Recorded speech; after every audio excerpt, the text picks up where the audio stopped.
Seja bem-vindo e bem-vinda aqui a esta exposição sobre meditação e aprofundamento. O título pode ser um pouco estranho, mas eu pretendo mesmo relacionar as duas, que são diferentes. A meditação tem um objetivo específico, o aprofundamento, digamos que, no fundo, é mais utilizado em processos terapêuticos, como na hipnose, como na hipnoterapia, como na PNL. Portanto, são dois métodos ou duas práticas, digamos assim, que são semelhantes, mas que no fundo utilizam os mesmos métodos. E o que eu quero aqui realçar é realmente quando nós fazemos uma meditação ou quando nós fazemos um aprofundamento, portanto, as coisas que acontecem, as coisas que são ditas ou a forma de se dizer, todo o processo tem uma intencionalidade, que vai desde o uso das palavras até aos tons de voz. Mas eu trouxe aqui um PowerPoint para te mostrar, para tornar esta apresentação um pouco mais dinâmica. O meu nome é Jorge Dias e sou trainer de desenvolvimento pessoal. Vamos lá então.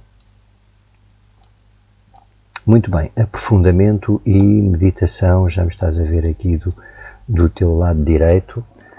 Ora, vou apresentar aqui o primeiro slide de 10 que tenho para te mostrar. E o primeiro trata-se da fase preliminar do aprofundamento. Há sempre uma fase que antecede à própria prática em si. Portanto, a fase preliminar do aprofundamento ou da meditação passa sempre pela parte em que tu adotas uma posição mais confortável possível, seja ela deitada ou seja sentada. Depois te concentras na respiração. Foco na respiração é, no fundo, a forma mais fácil que tens para entrar em contacto contigo. No fundo, é trazer o foco da vida, de costumes, daquilo que está à tua volta, para dentro de ti. No fundo, é intensificar o foco para dentro de ti. Depois, o ciclo de 3 respirações é uma prática que eu uso muito isto. Faço um ciclo de 3 respirações que, no fundo, demora ali 30 segundos. Posso repetir até o processo, mas o que é 3 respirações? Porque mantém a pessoa na contagem das 3 respirações, na inspiração e na expiração, portanto, e mantém mais a atenção. Portanto, no fundo, a pessoa tem menos propensão à distração. E, finalmente, tens simplesmente acompanhar. Podes acompanhar o processo só, respire, acompanhe o ar a entrar nos teus pulmões e depois a sair. Enfim, pode-se apresentar isto de uma forma mais simples. Vamos ao segundo slide. E no segundo slide começa aqui, então, o uso da voz, baixando o tom de voz. O uso da voz, eu costumo dizer que, no fundo, são 50% da eficácia está no uso da própria voz, que é uma excelente ferramenta que nós temos ao nosso dispor. Bom, a voz deve ser mais grave, mais profunda, como eu estou a fazer agora, e deve ser um tom abaixo do habitual. Portanto, eu trabalhei isto num curso de teatro. Fiz um curso de teatro e de comunicação em que havia técnicos e havia uma das pessoas que estava, um dos instrutores, era uma pessoa ligada à televisão e que trabalhava a voz com atores. Portanto, e ela transmitiu-me isso mesmo. Você tem que dizer essas coisas, tem que dizer esse texto, mas num tom diferente, num tom mais abaixo. Porque vai ter manobra para usar os tons agudos e também vai introduzir, como está aqui no slide, mais autoridade. E eu fiquei a pensar naquilo, realmente, por exemplo, como exemplo, nós vemos aqui quando há filmes que são anunciados, que vão ser lançados no mercado, a voz que aparece atrás é uma voz profunda, é uma voz com um tom mais grave e mais baixo, que dá assim uma certa autoridade. Muito bem, vamos ao terceiro. O ritmo deve ser mais lento e cadenciado, portanto, o ritmo da vida de costumes. Nós temos uma maneira de nos relacionar, maneiras de falar, que nós dizemos que é normal, no fundo é inconsciente. Nós, num processo destes, temos que introduzir a diferença para sentirmos essa diferença também. Portanto, o ritmo de verbalização deve ser mais cadenciado e intencional, deve ser mais lento. E porque, para tornar muito mais fácil a assimilação da informação, do texto, para a pessoa ter tempo para instalar. Depois facilita a entrada no estado de transe, no caso da terapêutica, e facilita também na meditação que a pessoa se foque mais no seu estado interior. E depois o ritmo mais lento é contrário à vida de costumes. Portanto, tem que ser alguma coisa mesmo diferenciada daquilo que estamos habituados a viver para marcar a diferença. Vamos ao 4. As pausas são essenciais durante este processo. Devem ser vincadas e devem ser trabalhadas. Podem ser de menor duração ou maior duração, mas as pausas são essenciais.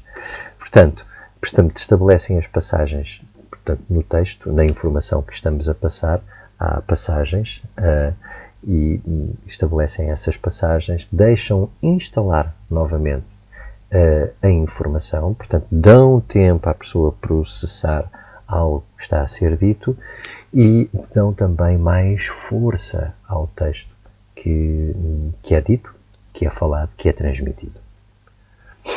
Vamos ao 5. As sugestões pós-hipnóticas. Este termo é assim um termo técnico, mas é bastante simples. No fundo, nós damos instruções durante o processo porque prepara a pessoa para o resultado final, predispõe a pessoa para o resultado final que ela quer atingir, que é, por exemplo, mais calma ou mais tranquilidade. Portanto, antecipa esse resultado, a pessoa começa a sentir logo essas sensações antes de chegar ao final do exercício. E as sugestões pós-hipnóticas podem ser deste tipo: no final deste exercício você vai se sentir mais tranquilo ou mais calmo, quer que informe o seu inconsciente, por exemplo, que amanhã vai sentir-se uma pessoa mais livre, pode ser algo como isto. Dentro de horas vai ter ideias, vai ter um insight que a deixará muito satisfeita. São coisas como estas que predispõem a pessoa para ter este resultado específico. Vamos ao 6. Calibrar durante a prática. Isto tem a ver mais com o terapeuta ou com a pessoa que guia a meditação. Claro que se for numa meditação guiada para muitas pessoas, não se pode estar a calibrar todas as pessoas, mas se for o one-to-one, portanto, o terapeuta tem que estar atento ao processo do cliente. No fundo, é foco na pessoa. Calibrar quer dizer que estar atento aos sinais que a pessoa emite. Digamos que, por exemplo, um rubor da pele, o ritmo da respiração, as expressões faciais durante o processo, portanto, e deve então alterar tons de voz ou, portanto, o ritmo da própria prática. Portanto, usar várias tonalidades. A gestão das pausas também são importantes neste processo quando se calibra. Portanto, tem em conta os efeitos que nós vemos na outra pessoa. Número 7. Número 7 é entregar ordens, digamos assim. Introduz aqui este termo, que são ordens mesmo, ponho aqui entre comas, mas são, no fundo, mesmo instruções, que são instruções diretas. Nós estamos a falar, tanto na meditação como no aprofundamento mais terapêutico, estamos a falar do inconsciente, estamos a falar para um inconsciente, digamos assim. Portanto, nós não podemos deixar no ar algo que que dá muitas hipóteses à pessoa escolher. A pessoa tem que ter, dentro do exercício, dentro da prática, tem que ter instruções claras do processo a seguir na prática. Porque, no fundo, se fores terapeuta, o terapeuta sabe das suas próprias práticas, sabe do processo, sabe das técnicas. E quem guia a meditação também sabe sobre a prática em si e tem que dar as instruções para que o cliente ou as outras pessoas que seguem façam o processo como deve ser. Portanto, as instruções são referentes ao exercício, não são referentes, por exemplo, à vida da pessoa, porque isso não resultaria nem para as pessoas, nem para um cliente, nem propriamente para o terapeuta ou para a pessoa que conduz a prática. E o facto de deixar hipóteses no ar pode gerar confusão. Portanto, hipótese eu quero dizer aqui, por exemplo, para dar um exemplo que é capaz, quando nós fazemos uma pergunta, é capaz de ir a uma situação no passado que, portanto, estas coisas não se fazem, o é capaz, o consegue, portanto, nós damos uma ordem, eu já vou dar exemplos, um exemplo final no slide 10.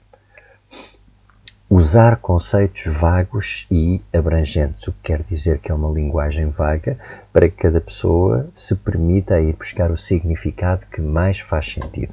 Nós, por exemplo, não podemos dizer, não devemos dizer, por exemplo, que vamos entrar num bosque, o bosque é maravilhoso, tem muitas árvores, tem folhas no chão, portanto, podemos dizer estas coisas. Agora, quando introduzimos especificidade, dizemos, por exemplo, tem flores castanhas, os pássaros têm tonalidades amarelas, portanto, isto pode levar a pessoa a fazer break.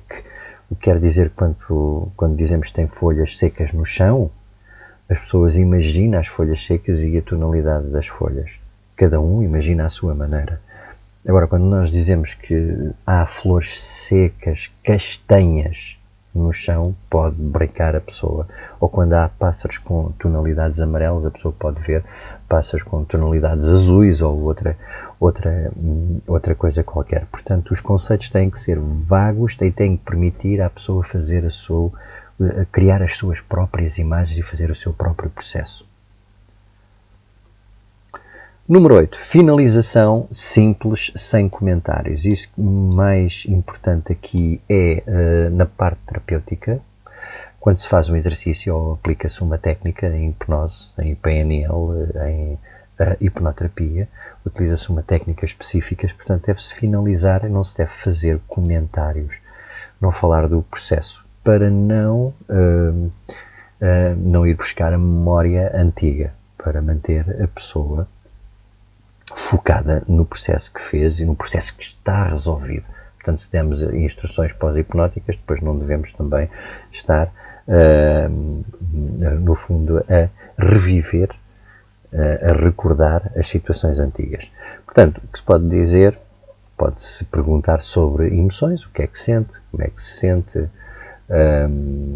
enfim, algo assim mais genérico. Vamos ao 9. Praticar para liderar. Ora bem, se calhar se tu estás a ver este vídeo já fazes isto, já tens ideias muito concretas sobre este processo e não precisas, mas se por acaso gostas da meditação e de meditações guiadas, portanto ficas a saber que há toda uma prática intencional durante todo o processo e poderás tu praticar também para liderar a tua interioridade, como também para liderar outras pessoas. Portanto, a primeira coisa que é importante que praticar é escutar e experimentar. Isto para as pessoas que dizem muitas vezes que a meditação, eu não me dou bem com a meditação, eu distraio-me muito, os meus pensamentos são muito dispersos e depois acabam por desistir e não praticam. Eu já tenho exemplos de pessoas que dizem este tipo de coisas, que não fazem os processos, não fazem meditações ou não fazem as técnicas, digamos assim, e em ações de formação, e depois querem conduzir os outros, querem conduzir pessoas. Portanto, aqui fica uma incongruência. Uma pessoa que não viveu o processo, que não viveu a própria experiência, fica um pouco em perda ao querer conduzir os outros. Portanto, escutar e experimentar é importante. Depois, ter consciência dos efeitos que tem em ti. Efeitos que emoções é que sentes, que pensamentos é que vêm à ideia, o que é que sentes durante todo aquele processo. Para isto, tomando consciência de quais são, qual é o formato, qual é o padrão.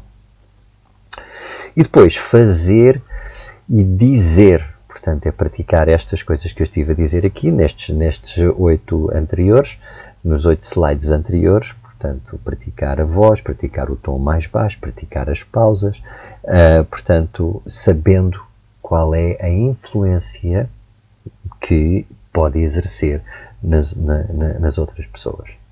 E finalmente chegamos aqui ao 10, que é para um exemplo de uma meditação muito curta, que se chama a meditação da escultura, em que eu vou dar aqui o exemplo que é da fase preliminar, que no fundo é, portanto, a concentração na respiração, portanto, a parte do corpo, a parte física, que deve estar confortável, sentada ou deitada. Depois, baixar o tom de voz, logo a seguir. Portanto, o ritmo e começar a usar as pausas.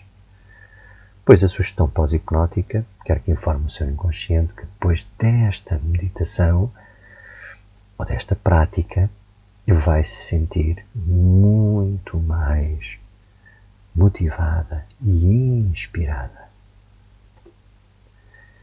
Depois, então, começa a própria prática, o próprio script da meditação, ou aqui, neste caso, até pode ser uma meditação terapêutica. Portanto, aqui as letras que estão sublinhadas são as ordens, no fundo são as instruções. Imagina, portanto, não pergunta, por exemplo, consegue imaginar por um instante que está em frente? Não dá uma hipótese, é imagine, dá uma instrução direta. Imagine por um instante que está em frente a um bloco de mármore, agora crie mais uma sugestão, mais uma ordem, uma imagem mental, imagine uma escultura, uma forma, mais uma vez. Depois pense que dentro do bloco de mármore está contida a sua vida, portanto, e vai até ao final. Portanto, eu vou fazer aqui um exemplo, vou dar aqui um exemplo completo. Quero que te ajeites na posição mais confortável possível, sentado ou deitado.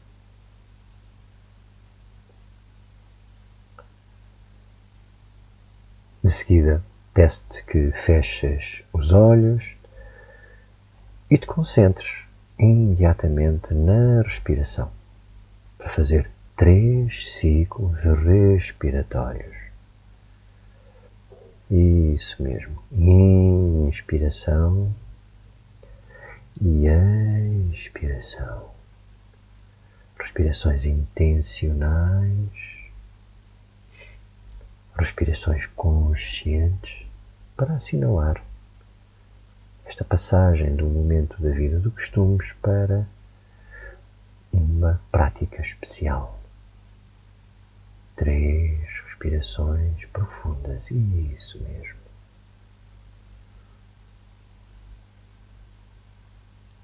Ok?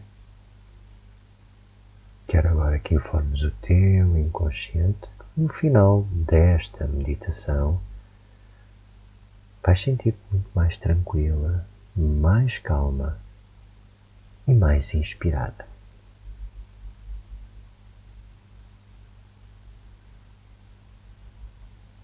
Imagina por um instante que estás frente a um bloco de mármore.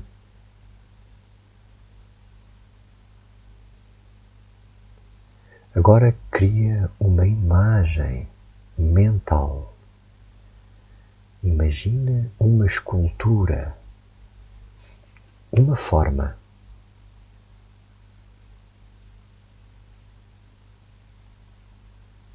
Depois,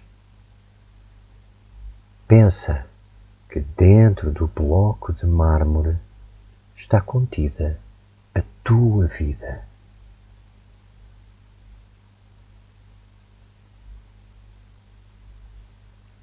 Como queres fazer?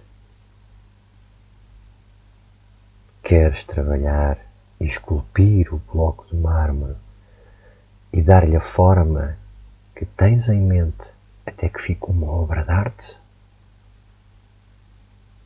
Ou preferes resignar-te à forma atual do bloco de mármore, assim, em bruto, só eliminando algum mármore em excesso, limitando-te simplesmente a fazer algo básico, deixando que a tua vida fique com essa forma rústica, não te atrevendo a fazer algo melhor.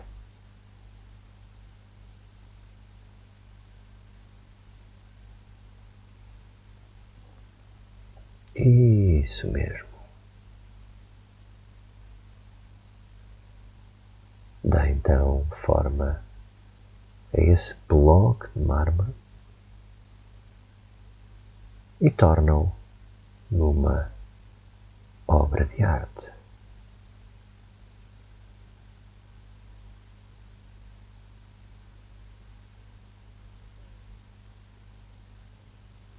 Ok?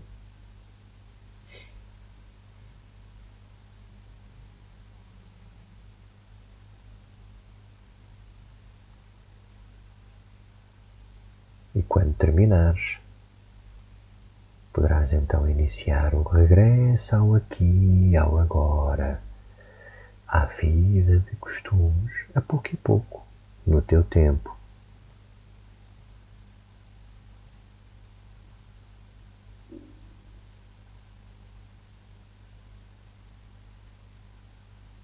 Poderás abrir os olhos, poderás bocejar, poderás fazer uma respiração profunda e mostrar gratidão por este processo. E pronto, para aqui um pequeno exemplo do que pode ser uma prática e de como é que as palavras são usadas, como é que vincar alguma palavra de alguma forma pode dar força a essa expressão, cumprindo mais ou menos este script e estes passos. Eu aqui fiz uma pergunta, atrás disse que para não deixar hipóteses, mas aqui fiz uma pergunta e essa pergunta é intencional porque tem duas definições, não é? A pergunta depois tem duas definições. Tem, se quer trabalhar o bloco de mármore para lhe dar uma forma de obra de arte ou se quer deixá-lo de uma forma rústica. Portanto, no fundo é uma parte talvez provocatória, porque se a pessoa está ali para o bem, se a pessoa quer melhorar a sua vida, se quer ter uma perspectiva mais de prosperidade, vai escolher aquela fazer a obra de arte. Portanto, aqui neste caso é intencional esta pergunta e não deixa no ar que a pessoa escolha hipóteses. Portanto, direciona para uma solução. Muito bem, e fico por aqui. Apresentação simples do que é que acontece durante uma meditação ou um aprofundamento e das coisas que há semelhantes ou iguais nestes processos, na forma de dizer, na forma de conduzir, que qualidades é que deves trabalhar e como é que tu podes acolher melhor estas práticas e também como poderás fazer muito melhor a outros estas práticas para levares resultados e bem-estar a outras pessoas. Não te esqueças de fazer like no vídeo, subscrever o canal e consultar os links por baixo deste vídeo se estiveres no YouTube. Até breve.